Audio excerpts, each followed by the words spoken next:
shall I go? What shall I do? Frankly, my dear, I don't give a damn. Behave yourselves!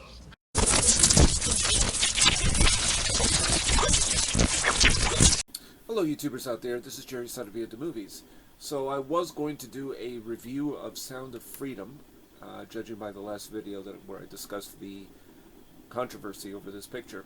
But unfortunately I came down with a cold, so I was not able to go to the movies to see it. But hopefully, once I feel a lot better, especially tomorrow is my day off, so I can relax and see it. So I will certainly see it and discuss it. But I thought, well, let's talk about the Exorcist Believer trailer. So this trailer is out there, and it's by David Gordon Green, who wrote and directed it, and it's part of a trilogy. And David Gordon Green, of course, worked on the recent Halloween trilogy, of which Halloween Ends I actually liked the most out of that series. Some people liked it the least, so whatever. So what I think about Exorcist Believer, well, it's only a trailer, but the problem with this trailer, I think, we have had so many Exorcist ripoffs, so many movies about possession, way too many to count. And even just in the 70s, there were a whole lot of movies about possession. This year, we had, which I have not seen, The Pope's Exorcist with Russell Crowe, and using the same font. So, as the original Exorcist. Now, the original Exorcist is one of the greatest supernatural horror movies I've ever seen. Probably the greatest, by and large. I never cared for Exorcist 2. Exorcist 3, which the original title is Legion, is a very good sequel, and very well done. That one was directed by the late William Peter Blatty, who of course came up with the idea of The Exorcist in the first place. So, watching this trailer, there are now two girls who are possessed. One of them looks a little bit like Linda Blair. And we see Ellen Burstyn show up, doing a reprise of her role as Chris MacNeil. And apparently she did it only on the condition that she would get paid what she thought was right, which is fine. Hey. And she did, and she did it. So clearly, I don't think she had a vested interest in this movie. She never appeared in any of the other Exorcist sequels. And that includes, of course, Exorcist 4, The Beginning, which was done by Rennie Harlan, which is one of the worst. And then Dominion, prequel to The Exorcist, which was a little better, but it was still kind of dull to me. I didn't really care for that movie.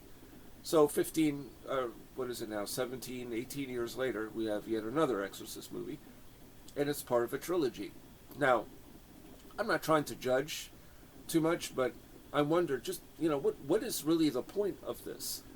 Other than money, but a new trilogy of Exorcist movies, did they find a new angle, which would be fine.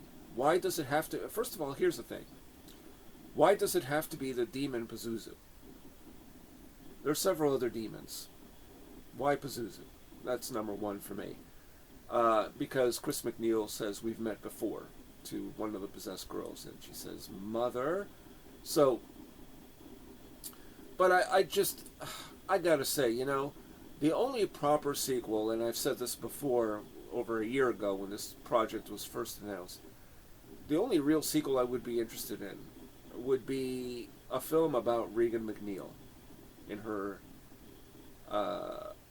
older, mature years, and do it as a psychological piece about how she's been able to deal with what happened to her in the past. And maybe, if you have to, you could throw in a possession. But they could have done something far more interesting in that regard with Linda Blair, who could definitely do it, I'm sure. And that probably would have been interesting to see Ellen Burstyn back as her mother, and dealing with her past.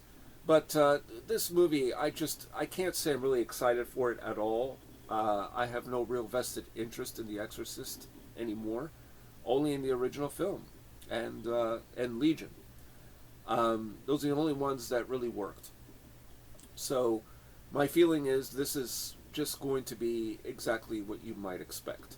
It's going to be two girls who are possessed, and if they find a new angle, terrific. Maybe this trailer is just to give you a taste of what you remembered from The Exorcist, because they also have towards the end the flash cuts that go to, that fade to white, which was how one of the they did a trailer like that for The Exorcist back in the day, which was very effective and very well done. But The Exorcist, it stands tall amongst all other supernatural horror flicks. It really does. It's the best one. And I can't imagine David Gordon Green. I mean, I don't know. Maybe this will turn out to be good. I don't know why you have to do a trilogy. I think a one-off movie would have been sufficient. I would have beefed up, the role of Chris McNeil. But I don't know. It could be an extended cameo, from what I understand. I really don't know, because they shot her scenes before they even really went into production, if I'm not mistaken. So, I don't know. Let me your thoughts. Tell me what you think. Are you looking forward to The Exorcist Believer, or do you think that this is just nonsense at this point? It's hard to take seriously anymore. Any further sequels, as far as I'm concerned. It's like trying to do more Hellraiser movies. I mean, what's the point? It ran its course, and Hellraiser's had a whole lot more sequels than The Exorcist.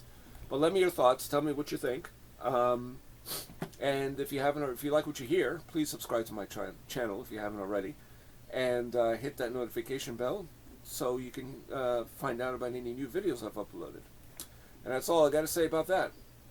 Which is your favorite Exorcist movie? Is it the first one? Do you have any love for Legion, Exorcist 3? Let me your thoughts. And that's all I got to say. And this is Jerry Saravia at the Movies, signing off.